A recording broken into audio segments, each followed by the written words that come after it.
This is how I went from a broke teenager with major self-identity issues to a 20-year-old entrepreneur who was able to save more than $100,000 in less than 2 years. I was born in the Bay Area to two Filipino immigrants that all my life would tell me to get good grades, go to a good school, get a high-paying job, and try to live the American dream. So during high school, all I wanted to do was to make them proud, so I did everything that I thought that would do it. I would try my hardest to get the best grades and do everything that I could to try to get into a good college. Except there was just one problem. School never really clicked for me. Despite all my efforts and hours studying, I would always fall short. I wasn't good at any school subject. I've always had to have tutoring or go to help just to not fail. I honestly believe there was something wrong with me because I thought I was supposed to be good at this stuff. All my life, because I was Asian, people would tell me, you're supposed to be good at math, you're supposed to be school, you're supposed to be really smart, but I just wasn't. And everyone around me, all my other Asian friends, were excelling and doing really well in school. They were taking the hard AP classes, getting really high test scores, while I was stuck struggling to just pass algebra. This put me into a really dark place because I wasn't able to live up to my parents' expectations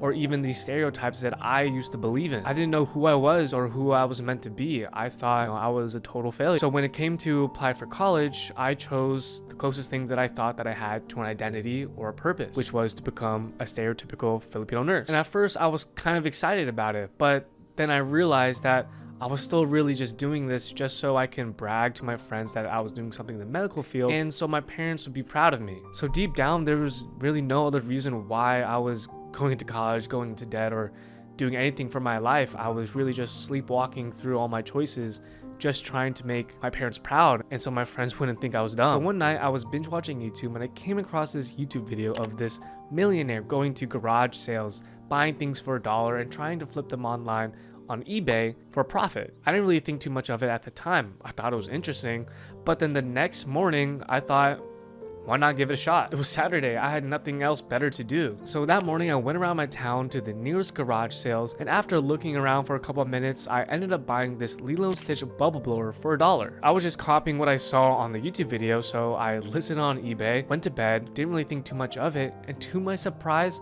next morning, it sold. I probably only made around $5, but my eyes widened and I started to feel this sort of excitement that I've never felt before. At the time, I was working 2 part-time jobs to make $12 an hour, so I couldn't really conceive the fact that I was able to make money outside of a traditional job, let alone use my own money to make more money. This one sale broadened my horizons, and now I was exposed to all of these ideas, all of these opportunities and possibilities that I didn't know existed. I didn't really understand or really know what I was doing, but I knew I felt this level of excitement and curiosity that I have never felt before. There were no school subjects or extracurriculars that ignited any passion in me, so when I felt this, I went with it. I changed my major from public health to business, and I vowed to myself that one day I would be successful and start something new for myself, start my own business. So that's what I tried to do. At first, it just started with going to garage sales on the weekends, but the more time I spent on this, the more sales I got, the more deeper I dove into this whole world of entrepreneurship,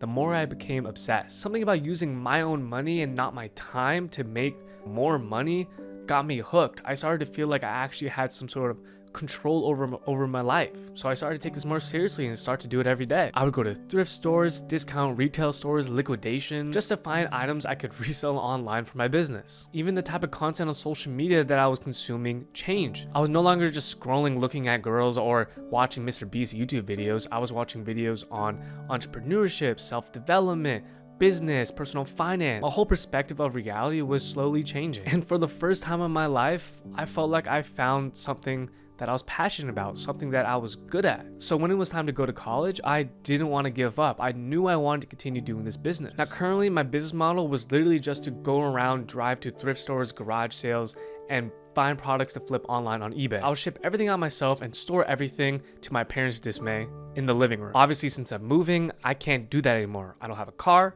I was gonna live in a supply closet with 2 other people, and I'm in college. I have classes to go to, parties to attend. I didn't have time to be shipping out products like that. In my research, I stumbled across something called Amazon FBA. This is a service that Amazon gives to its sellers to help them scale their business. All you have to do basically is to list the products that you're selling on Amazon's platform, ship those products to one of their warehouses, and they would take care of everything else. They would store your products, prep and ship your products to your customers right when you get an order, and even handle customer service. So now my problems were pretty much solved. I didn't need to worry about space, and I didn't need to worry about missing classes or anything like that because they would just do it for me. It was honestly perfect, and the items that I decided to start to sell on Amazon was used books. Books are easy to find, easy to ship, and also super cheap. I didn't make that much money going to garage sales and thrift stores. Plus, I was still pretty bad at managing my money. You know, I was still going out, spending all my money on fast food and stuff like that. So I didn't really have too much capital to spend. So books were perfect. You could literally go to any thrift store or library and buy books for 50 cents to $2 and sell them back on Amazon for $8, $10, $200. So that's what I did. In my free time or in between classes, I would go to thrift stores, libraries, and literally skate around town just with bags full of books. This is working pretty well. I was even using my public dorm lounge as a workshop. I was having a lot of fun, but then one day during one trip, I stumbled across this book. Unshakable by Tony Robbins. This book is all about investing, and at the time, you know, I was all about multiplying my money, so for some reason I just decided to buy it, which was a pretty big deal because the last book I've ever read fully was Percy Jackson back in middle school. But there's this one specific page in this book that really spoke to me and changed this, you know, business from a fun passion project to a do or die situation. It was this chart, and it basically shows the difference between two people who decide to invest the same amount except starting at different times. On the right side, you see Bob, who invests $3,600 from year 27 to year 65. And then on the left, you see Joe, who invests the same amount of money, $3,600, except from year 19 to year 26. And as you can see, even though Joe stopped investing after 26, he would end up with over $300,000 more than the other person. Now at the time, I didn't really understand everything that meant, but what I got out of it was, and you need to invest as much as you can if you want to take advantage of compound interest. I was just about to turn 19. I didn't have a single dollar invested. So I thought, oh man, I got to start locking in and start investing. And to make sure that I was doing this, I set up automatic transfers from my bank account to my investing brokerages. I did this because I wanted to put my back against the wall. I wanted to prioritize this investment, whether I liked it or not. So this meant whether I made money or not, money was going out of my account, so now I really had to lock in my business. On the business side, I started to create systems, be more creative on how I source my products. I learned that the most profitable types of books are actually textbooks, so I created this college-wide textbook buyback program where people would literally text me and I would go skate to them, buy their textbook, and then sell them on Amazon. This was actually making me a good amount of money that I decided to take this nationwide. I got all of my friends from school and I told them, hey, if you give me some textbooks, I'll give you commission. So now I was getting textbooks from all around the world. So now if I wasn't going to the gym or if I wasn't going to classes, I was just skating around campus buying textbooks. And I even started to document my journey on Instagram because I thought it'd be cool to see my progress, and also maybe one day I could become a content creator. On my personal side, I started waking up hella early, I started journaling, I started to hit the gym every day. I was really dialed in. I felt like I was making real strides in my personal development, in my business, and I felt like I was on top of the world. But then in March 2020, my whole world flipped upside down. We're asking everyone to work at home if possible, postpone unnecessary travel. Everything was shut down and I was forced to move back home. I was no longer able to run my business, to work out, to even really go outside like you guys. So I would spend all day in my bed just watching my business wither away. And it felt terrible. Like all my hard work, all of my grinding just went for nothing. I was back to square one, not knowing what I was supposed to do. Plus I still had those automatic transfers going out, so I literally saw my bank account die in front of my eyes. But this type of hustle mindset stuck with me and I was determined to find a way. So I did what every teenager does when they want to start making money online. I went to YouTube, looked up the best ways to make money online, and pretty much tried every single get rich quick scheme that you can imagine. First, I tried day trading, which honestly was really fun, but didn't really go anywhere. I ended up losing money and I'm pretty sure I got anxiety from it. My mood was pretty much determined on the stock market. If my account was in a red,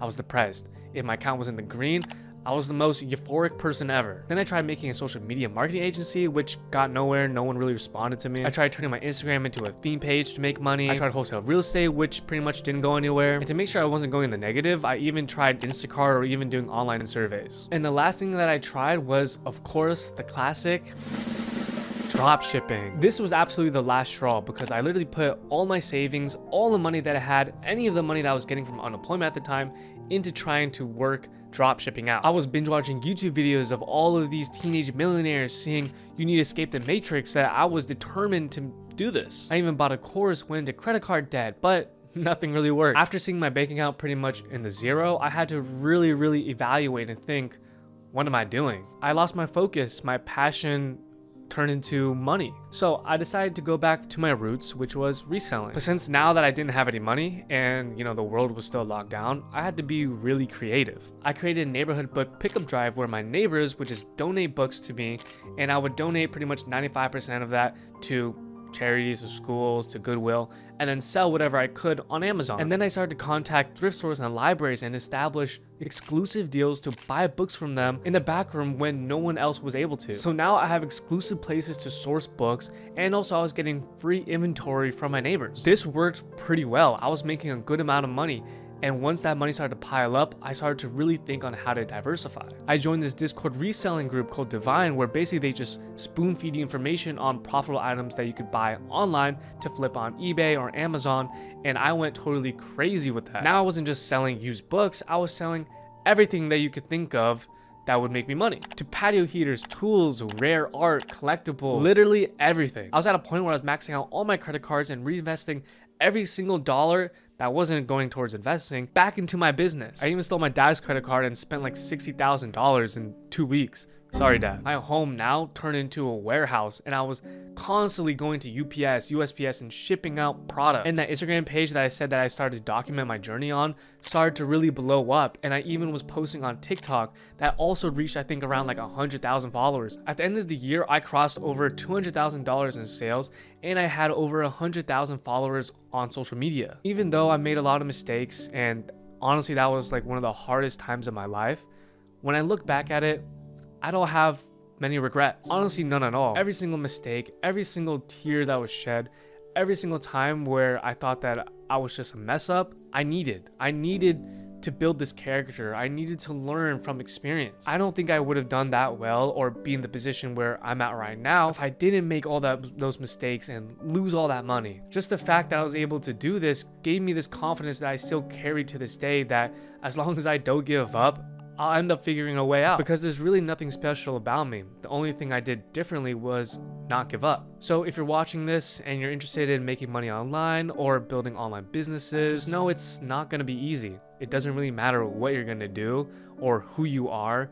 Making mistakes is inevitable, because the difference between people who make it and the people who don't is their ability to sustain failure and to learn from it. It's up to you to create your own reality, and at the end of the day, you're responsible with your life. There's no one out there that's going to give you any handouts. No one's out there going to help you and just give you what you want. Thank you guys for watching. If you like this story, please hit the subscribe button. It means the world to me. And if you want me to go deeper into anything, maybe do some tutorials, please let me know. And of course, till next time.